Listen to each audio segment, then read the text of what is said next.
Now to an issue that impacts people right across the country, and that is a call coming from the Canadian Epilepsy Alliance to have provinces fund medication, new medication, that has been shown to control seizures when other medications don't work.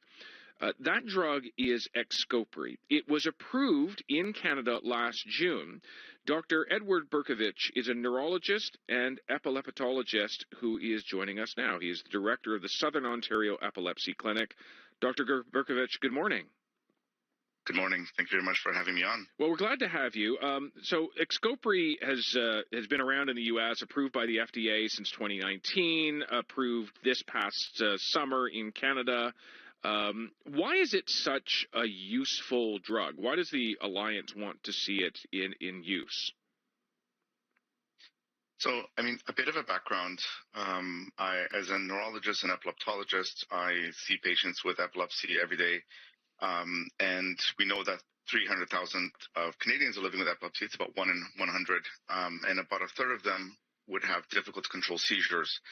The challenge is that a lot of patients that come to me on a daily basis have tried multiple medications and they continue to have seizures, which is impacting their quality of life.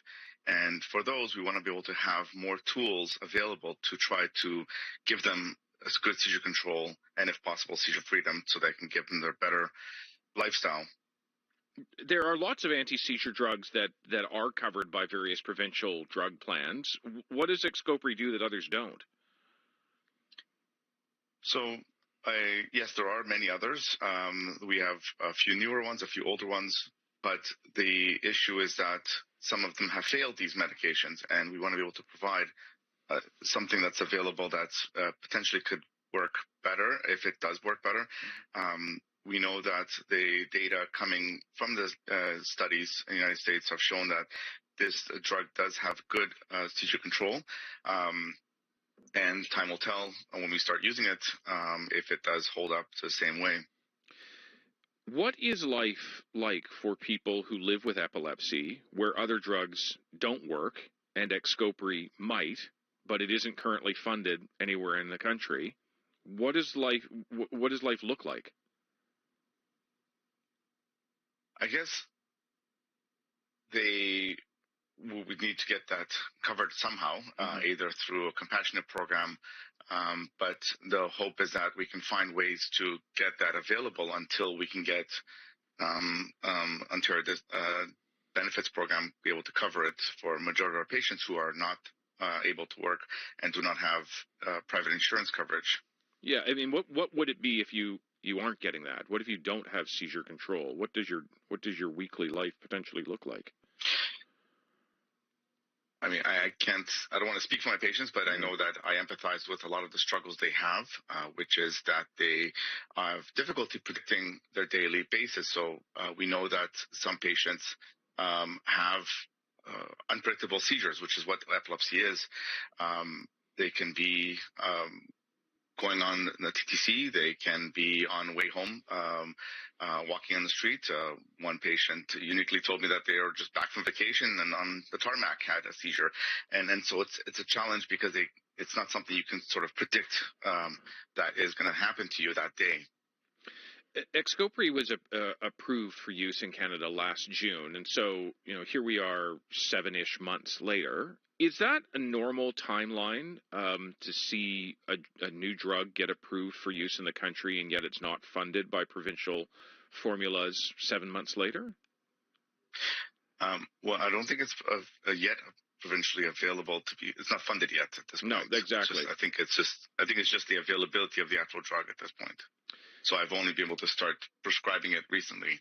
You've only been, but then people are essentially paying for it themselves or paying for it with private plans, and it's not something. Or through the compassionate programs, yes. Or through a compassionate program. And what the Canadian Epilepsy Alliance is calling for is that this gets added on to the list of drugs that provinces will cover. That has not yet happened yet. Is there a sense that they are taking longer than they normally do to add it onto a program? I know you're in Ontario. How long does Ontario usually take? Well, that I'm not entirely clear about whether or not this is in keeping with it, but I think we want to encourage and raise awareness to try and get this speeded up, so that medications that are approved and that have been provided in other countries are available to us here in Canada. I've seen these medications available in conferences that I've attended, so I want to be able to have that available for my patients as well. How does treatment for epilepsy in Canada compare to, say, the States? I think it's on par with the technology we have. I think that we provide good care with respect to epilepsy surgery and the different technologies, such as EEGs. But I think there are certain medications that which is why we're here today, to try and encourage them to get that approved faster, so we can reduce that several month wait to be able to get that medication available. Yeah. Okay. Well, it's quite something, and I'm sure. Imagine for many of your patients, they are eagerly awaiting the day when this gets added to those provincial funding systems. Dr. Bercovici, thank you very much for your time today. Thank you. Thank you very much for having me. Thank you.